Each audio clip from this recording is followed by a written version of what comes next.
میرے انتہائی واجب الاحترام برادران اسلام، دوستوں، بزرگوں، بھائیوں، اسلامی مہینوں کے اعتبار سے محرم الحرام 1446 ہجری، اسی مہینے کی مناسبت سے گزشتہ جمعہ اس مہینے کے فضائل عرض کیے تھے۔ آج کے مختصر سے خطبہ میں صحابہ کرام اور اہل بیت عظام رضوان اللہ علیہم اجمعین، قرآن و حدیث کی روشنی میں دونوں کا مختصر تذکرہ اور سیدنا حسین رضی اللہ عنہ کے فضائل آپ کے سامنے ذکر کروں گا۔ محترم سامعین، صحابہ کرام اور اہل بیت عظام رضوان اللہ علیہم اجمعین دونوں عظمت و رفعت کے عظیم ادارے ہیں۔ امت مصطفیٰ پر لازم ہے کہ ان دونوں پر ایمان بھی لائے اور ان دونوں کا احترام بھی کرے۔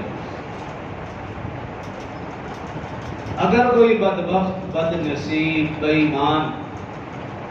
ان دونوں میں سے کسی ایک پر ایمان لاتا ہے اور دوسرے پر نہیں، کسی ایک کا احترام کرتا ہے اور دوسرے کی بے احترامی کرتا ہے، تو آپ یقین کر لیں کہ ایسے شخص کا اسلام سے کوئی تعلق نہیں۔ اس لیے کہ رسول اللہ صلی اللہ علیہ وسلم سے تعلق جوڑنے کے یہ دو ہی ذرائع ہیں، صحابہ کرام اور اہل بیت عظام رضوان اللہ علیہم اجمعین۔ یہی وجہ کہ قرآن پاک میں آپ دیکھیں گے اللہ رب العزت نے صحابہ اور اہل بیت دونوں کا جا بجا ذکر فرمایا، اور حدیث مبارکہ میں دیکھیں گے تو رسول اللہ صلی اللہ علیہ وسلم نے صحابہ کرام اور اہل بیت عظام رضوان اللہ علیہم اجمعین دونوں کا جا بجا ذکر فرمایا۔ پہلے بھی میں نے عرض کیا تھا کہ قرآن کے 30 پارے ہوں، 114 سورتیں ہوں، 6666 آیات مبارکہ ہوں، قرآن کا ہر ورق ہو، صفحہ ہو،